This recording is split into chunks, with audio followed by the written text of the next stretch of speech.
Hello everyone, आप सभी लोगों का स्वागत है आपके अपने YouTube channel accounting and taxation की पाठशाला में। आशा करता हूँ कि आप सभी लोग स्वस्थ होंगे।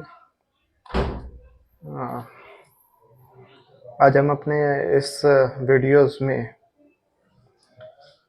टैली के अंदर लेजर्स को कैसे क्रिएट करते हैं, टैली के कौन कौन से शॉर्टकट कीज़ हैं, एंड टैली में हम स्टॉक आइटम कैसे क्रिएट करते हैं, उसको ऑल्टर कैसे कर सकते हैं अगर कोई मिस्टेक हो गया हो लेजर क्रिएट करते समय, एंड कौन सी एंट्रीज किस वाउचर में रिकॉर्ड करते हैं इसके बारे में जानेंगे।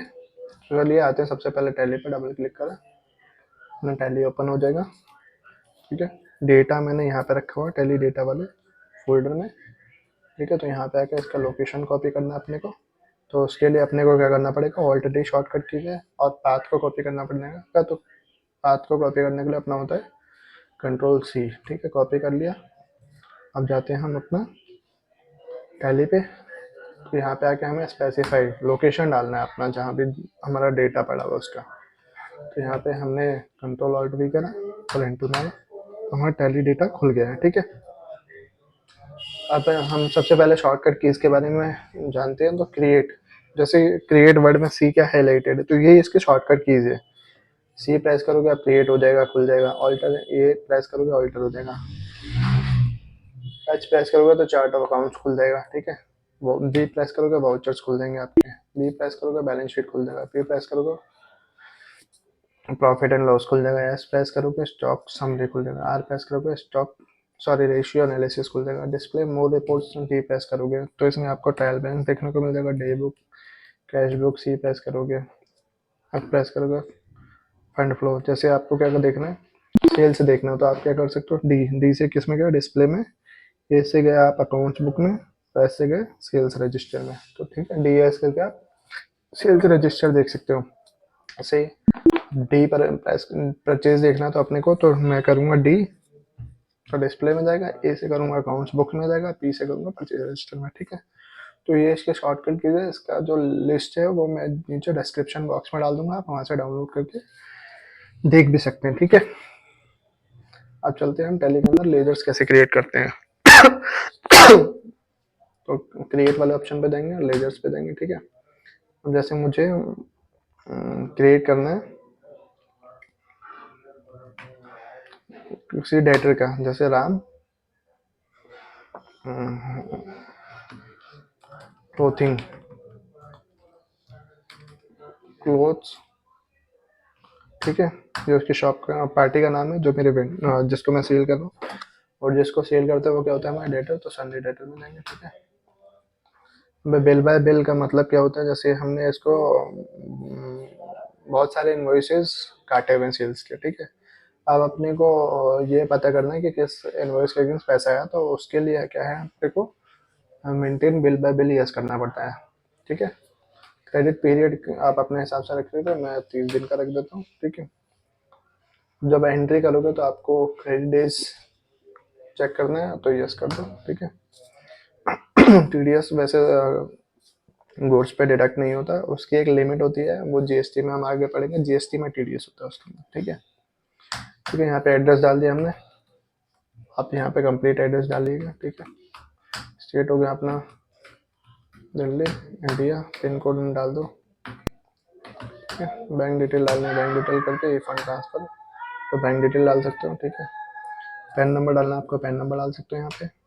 रजिस्ट्रेशन टाइप पे आके कंपोजिशन, रेगुलर और अनरजिस्टर्ड। ठीक है, कंपोजिशन और रेगुलर के बारे में हम आगे पढ़ेंगे। अगर आपकी जो पार्टी कंपोजिशन डीलर है तो कंपोजिशन डाल सकते हो, इस पे आपको जीएसटी का इनपुट नहीं मिलता। रेगुलर में क्या है कि आप रेगुलर कर सकते हो। ठीक है, यहाँ पे जीएसटी नंबर डाल सकते हो। अनरजिस्टर्ड, अगर आपके पार्टी के पास जीएसटी नंबर नहीं है तो उस केस में आप अनरजिस्टर्ड सेलेक्ट करके, ठीक है, यहाँ पे आप अपनी बैलेंस डाल सकते हो अपनी बैलेंस शीट से देख के। ठीक है, तो हमारे लेजर क्रिएट हो गया। आप अपने को जीएसटी का लेजर बनाना है, जैसे सी जीएसटी इनपुट। तो हम ड्यूटीज एंड टैक्सेस में जाएंगे, जीएसटी में जाएंगे। ठीक है, सी जीएसटी, तो सी जीएसटी सेलेक्ट करेंगे, नॉर्मल राउंडिंग सेलेक्ट करेंगे। ये राउंड ऑफ में कर देता है अपने को, लेकिन अपने को नहीं करना। ठीक है, अगर आपको करना है वन में तो वन में कर सकते हो। जैसे 100 रुपये 50 पैसे करेगा, ये ऑटोमेटिकली उसको 101 रुपये कर देगा। ठीक है, 0.50 से ऊपर होगा तो उसको 1 में कन्वर्ट कर देगा, नीचे होगा तो उसको कम कर देगा, ठीक है। और एक्सेप्ट के लिए कंट्रोल है, ठीक है।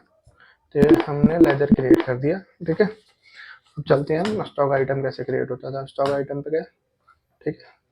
अब यहाँ पे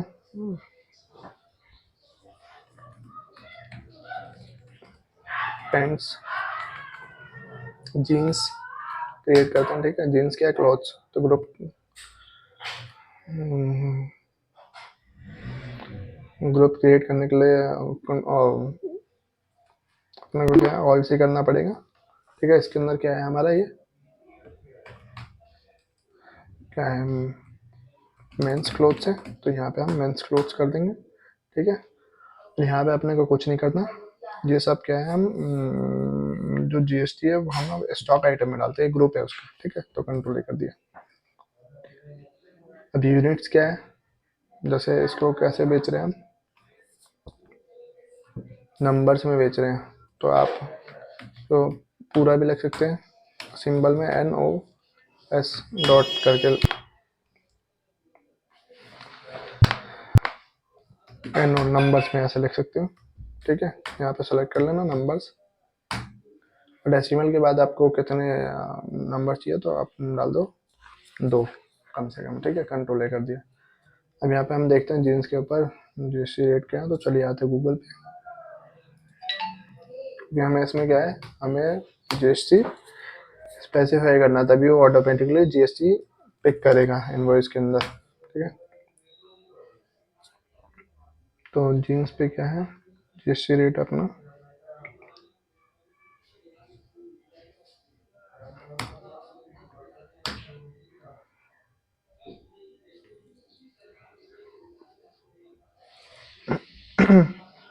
12% है 1000 से ऊपर वाले जीन्स पे, और 1000 से कम है तो 5%, ठीक है।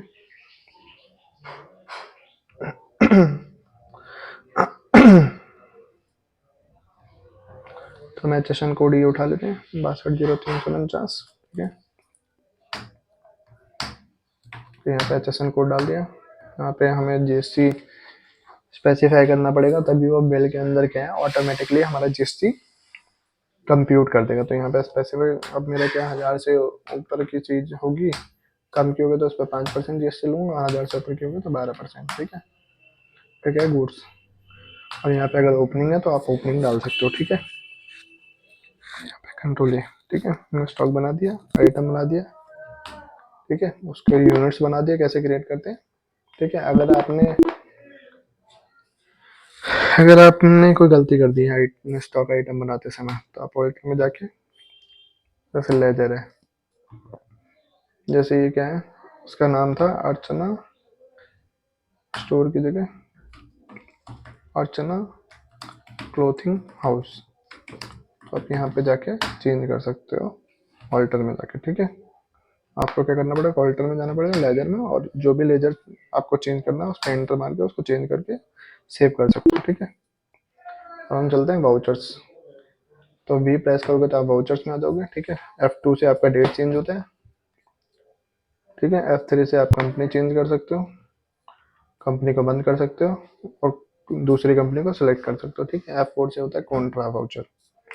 तो कॉन्ट्रा वाउचर में हम कौन सी एंट्री रिकॉर्ड करते हैं, जो बैंक, और जैसे जैसे मैंने बैंक में कैश डिपॉजिट करा या कैश विड्रॉल करा, इस टाइप की एंट्रीज हम कॉन्ट्रा में रिकॉर्ड करते हैं। F5 से होता है पेमेंट, मैंने बैंक या कैश में किसी को पेमेंट करी है, जैसे मैंने कैश पे करा है इसको, अर्चना को 1000 रुपये, ठीक है। तो एंट्री रिकॉर्ड होती है, यहाँ पे आता है ना अगेंस्ट, जो बिल बाय बिल एंट्री होती है, तो यहाँ पे अगेंस्ट में जाके आपको करना होगा, ठीक है। अभी मैं ऑन अकाउंट कर दे रहा हूँ, ठीक है। रिसीट, रिसीट में क्या है, जैसे आपने कैश या बैंक में किसी से पैसा रिसीव करा तो उसको हम रिसीट वाउचर में एंट्री करते हैं। अदर देन जो बैंकिंग वाउचर्स होते हैं उसको हम जनरल वाउचर में कवर करते हैं, ठीक है। तो जैसा कि मैंने वीडियो में बताया कि आपको लेजर कैसे क्रिएट करते हैं, ठीक है, किस वाउचर के यूज़ कौन सी एंट्री पास करने में करते हैं, एंड स्टॉक आइटम कैसे क्रिएट करते हैं और उसको अगर आपने कुछ लेजर में कुछ गलत टाइप कर दिया, कुछ भी गलती हो गई, उसको करेक्ट कैसे करते हैं, ये सब मैंने आपको वीडियो में बताया। आशा करता हूँ कि आपको वीडियो पसंद आएगा, तो चैनल को लाइक शेयर एंड सब्सक्राइब जरूर कर दीजिएगा। धन्यवाद, टेक केयर।